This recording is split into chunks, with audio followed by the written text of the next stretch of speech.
Hi there, and welcome back to another episode at Station Road.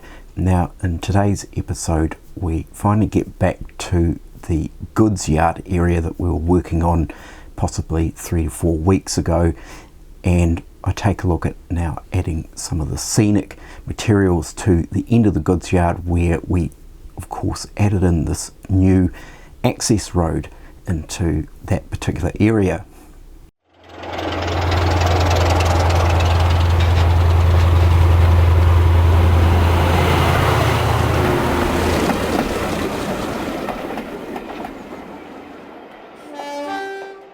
So there's been a little bit further development around where I added in the access road, and also some further little bits of infrastructure as well, which I didn't actually do off camera, but I did video some of the material. So today's video is predominantly applying some of the scenic material to this new area, including some base scatters, static grass, and even introducing just a little bit of hedge work as well. So I think without further ado, let's just get into what I got up to. So before I leapt into doing all the scenic material through here, overgrown grass, bushes and shrubs and so forth, I really felt that I wanted to add a little bit further infrastructure around this entrance part that comes out onto the main road. So what I've put together, of course, is a brick entranceway with some curved brick walling. So it maybe gives the impression that there was an original entrance here into this area, but then some further additional security fencing was added to stop people, the public, I guess, from getting into the Goodsyard. So of course the challenge here was, how am I going to make these curved brick walls, and also the, once again, unusual angles. So of course put my thinking cap on, and dawned on me that probably the easiest thing to do was make these curved sections out of some cardboard tube. So fortunately I had a bit of cardboard tube floating around, which I pinched the end off and cut that into quarters. From there I could actually work out the angles of the base of the wall, and just using some of that Tamiya masking tape I was able to sort of mark out some lines where to score the card. So of course once that was done, the curved card was wrapped in some of the Metcalf brick texture, and it's worked out quite well, I think, in terms of it looking like it's part of the landscape. So down beyond this point here, where the road continues on down the hill, I'll introduce some stone walling which heads off beyond the frame. So one other item too that I wanted to make up before once again getting into the scenic side of things was to make up this buffer stop, and I thought I'd rather sort of make up one that was quite rustic and weathered. So this has been made up of matchsticks, which essentially I've wrapped around some layers of cardboard, and it was a case of sort of taping the matchsticks together, then wrapping and gluing them around, and then trimming the matchsticks afterwards to get the angles and so forth for the uprights. And then of course what I'm actually going to do is fill in this area with ballast or soil or something like that, so it's filled in, and of course it'll be full of weeds and overgrowth as well. So the next step that I'm going to do is create some stone retaining wall that leads down the road, and then it means I can take the scenic treatments a little bit further and really sort of concentrate in around this entire area. Right, so what I've done is actually cut out some of a Metcalf material, and it is the dressed gritstone product from Metcalf, which I'm going to use for this retaining wall. And what I've actually done is, of course, created a paper template first, which was to work out the shape And of course I have the gritstone lined up with this top edge and then of course sloping down. So we're just going to glue this gritstone material into place, and I'm just using some PVA glue for this.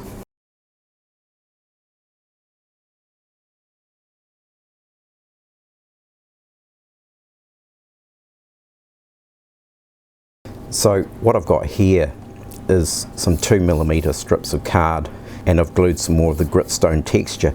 Now this is actually a scan of the Metcalfe texture, which I've then reprinted just onto thin paper, because the Metcalfe gritstone is on a heavier weight card and it's less likely to be able to successfully wrap around the strip of card.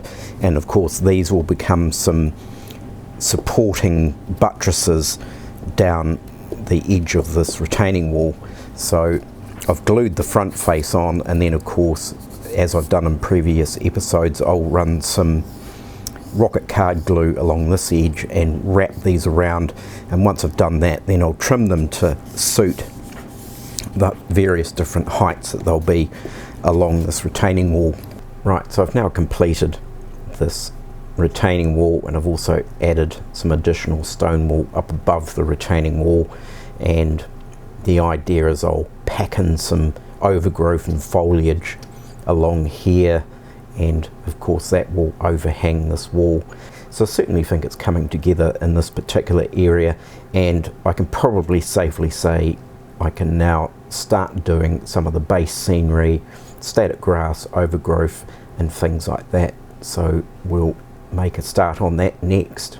Right, so the first thing I'm going to do is put down just a simple base scatter, and this is just my own blend that I've made up. It's a mixture from various different manufacturers' products that I've thrown together into this, and that's just basically a starting point where static grass and so forth will then get added on.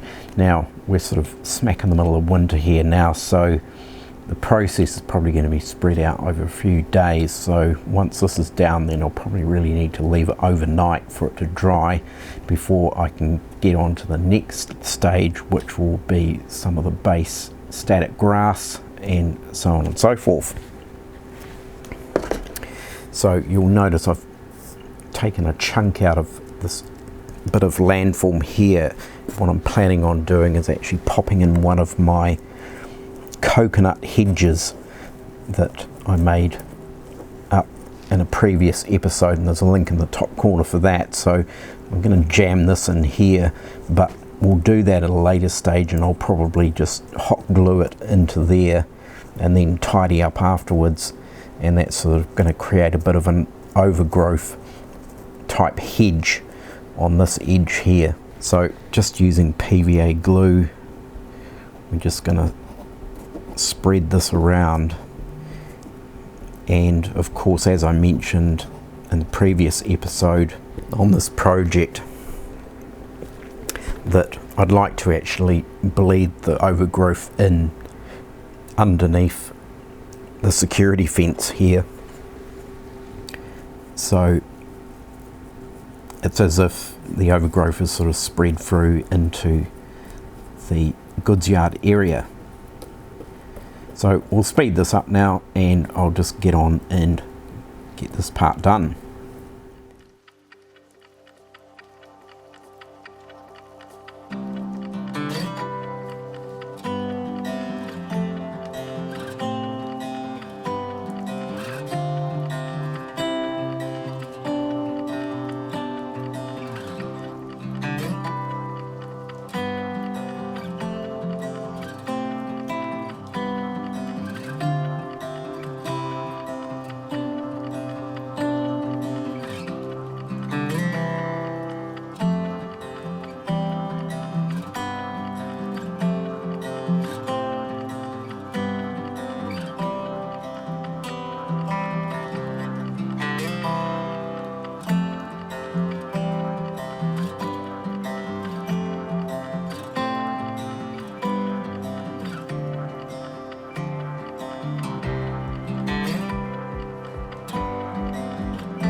Right, so that's the base scatter now sprinkled around, and we're just going to let that dry now overnight, I think, and then I'll come along and hoover this excess up tomorrow.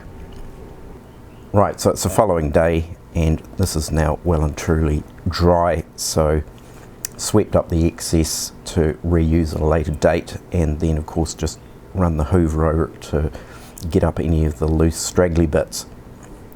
So we're going to start with just a base static grass, and what I'm using here is a couple of knock products, and I seem to prefer the knock products to other static grasses. So there's two here, I think one's a 4mm and the other one's 2.5, and essentially they're a blend of a green and then quite a dead grass as well.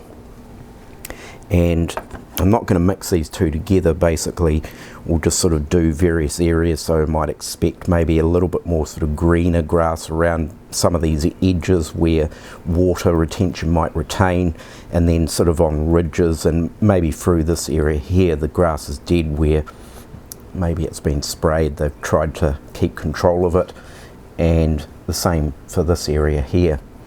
So you can see I've cut through this now again, because of course this is a separate section, so the last thing I want to do is glue these two pieces together, and of course this will hopefully be hidden quite well when it's all finished.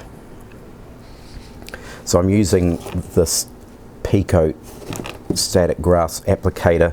I think this is actually a World War Scenics item, but Pico's obviously got a license for it, and it's quite a good precision applicator, particularly for these kind of areas. It's quite small, there's a lot of nooks and crannies in here, and this applicator is quite good for getting into these areas.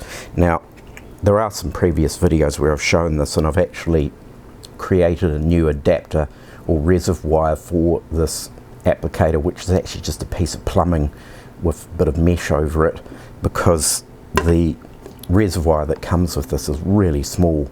So we'll start loading up the reservoir and getting to work around this area. So I'm going to start with a bit of the lush green, and the key I've found really is not to fill this reservoir up too much, because otherwise it just gets clogged up and the static grass starts clumping. So what I'm using for the base glue is actually just Mod Podge, and I've just watered it down just slightly, so it's just a little bit more runny than usual, and we're just going to drizzle this on in certain areas and then spread it around with a brush. Now the key to obviously doing static grass is I actually find it easier just to do smaller areas at a time rather than trying to deal with one large area, because if you do one large area, by the time you actually start applying the static grass to the last bit of an area that you've actually applied the glue, by that point the glue is actually created a bit of a skin over it, and of course the static grass is not going to stick to that. Although we should be pretty good today. It's quite cold here in the garage. This is probably going to take quite a while for this to dry. Not too worried about this particular area right in here by this curved wall, because a lot of this area is going to be filled up with more overgrowth over the top. So I'm going to do a few sort of green areas around here. Notice I haven't actually put the hedge in place, because I think that'll be one of the last things I actually put in, because I don't really want the static grass to actually stick to the hedge. So now I'm going to switch to a bit of this dead grass, and this I think is a 4mm, so it's slightly longer.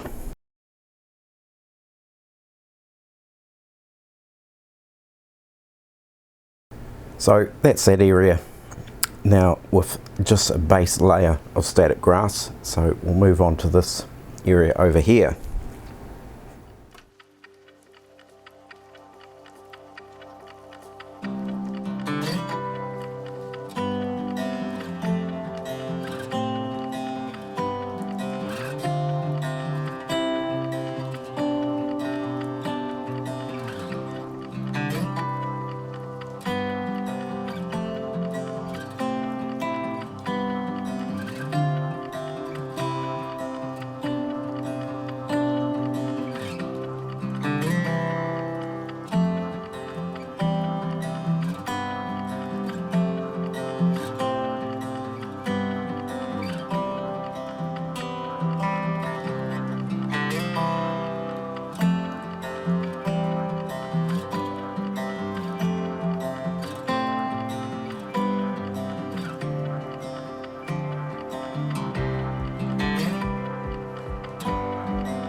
Right, so that's now got both areas completed in terms of the base static grass, and unfortunately I actually ran out of the knock 4mm, so I had to switch to a Pico 4mm. I'm not that overly happy with this particular Pico static grass. It just doesn't pass through the reservoir as well, and it doesn't seem to provide a suitable charge where the grass actually stands up on end. It sort of just seems to fall sideways, so I'm not quite sure what the deal is with this stuff. So I will have to go out and get some more of this. So I'm going to let this dry off just a little bit, but before it goes completely solid in terms of the glue base, I'm just going to carefully skim over the top with a hoover, and that kind of pulls the static grass up a little bit, but without pulling it out of the glue, and that will sort of help with the grass standing up on its end a little bit better.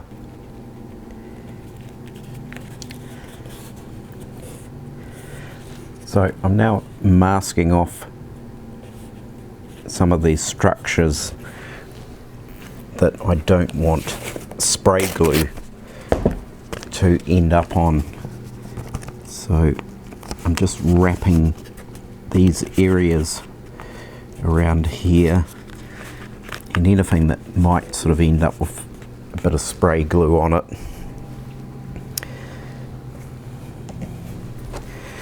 Although I will be, of course, applying the spray glue at pretty close range, but nonetheless it's better to be safe than sorry. So what I'm actually using is this stuff here, which is actually great. It's very low tack, and you can actually get it in different width rolls, so you could actually do quite a large area. But it comes from sign writers, so it's application tape that's actually used to apply computer cut vinyl to signs, and you can get different levels of tackiness. This is quite a low tack, so it's not really going to do any damage to any of these card structures. Like, it won't tear off the top layer of the print, but it's sticky enough to sort of stay in position when using a spray glue to go over this area. So the spray glue that I'm using is just this stuff here, Boyle matte spray varnish, and I just picked this up locally at a hardware store, and it works actually really well. So it's sort of, I guess, possibly similar to the spray that's used by Woodland Scenics, and that it's just a matte sort of sealer finish varnish, and it seems to work quite well. So what we've got here is some more knock static grass products, and we're now jumping up to 6mm static grass. So this is just another sort of dead straw type colour. Then we've also got a green in a couple of variations here. So we're just going to go over certain areas. I don't think we're just not going to do all of it in the long grass. I think there's going to be sort of patches where it might be a bit lower.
Right, I think that's enough for the second layer of static grass now, and it's certainly looking a little bit more wild and wilderness-like.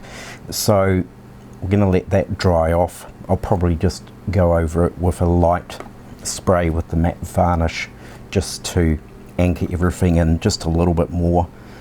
And once that's done, then we can come back with things like shrubs and bushes and overgrowth, the hedging and overgrowth that's going to be packed in down here, and I'll probably add in some overgrowth around the top of these rocks in here to sort of blend it in a little bit, and I may even actually trim the grass back a little bit once that's all set and dried.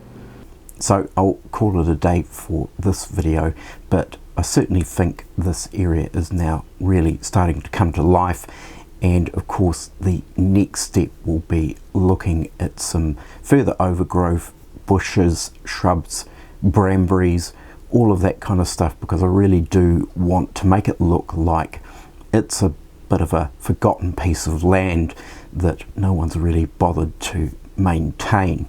So with the chain link fence back in place, it's certainly looking the part with the overgrown grass coming up either side, and also the grass sort of spilling out into that Goodsyard area. So there'll probably be more little tufts of grass that might be cropping up around the weighbridge hut, and also maybe running along the brick wall behind the terraced houses. So I've glued in a bit of the coconut hedge that I'd made up some time back, and I'll pop a link in the description for the video relating to that. And it's starting to take shape, and that gives you an indication of further overgrowth and brambles and so forth that I'll be adding into this area. It also, I think the long grass now protruding up around the cattle dock is a good start for the semi-derelict cattle dock that it will actually be, and of course that overgrowth will spill into the cattle dock area as well. So there we have it for this video. Of course in the next episode we'll get into adding some of the further overgrowth and brambles and overgrown bushes, and all of that type of material. So I certainly hope you've gathered some ideas and inspiration for your own layouts. So do take care, everyone. Look after yourselves. Of course, don't forget to like and subscribe, and I will catch you next time. Bye for now.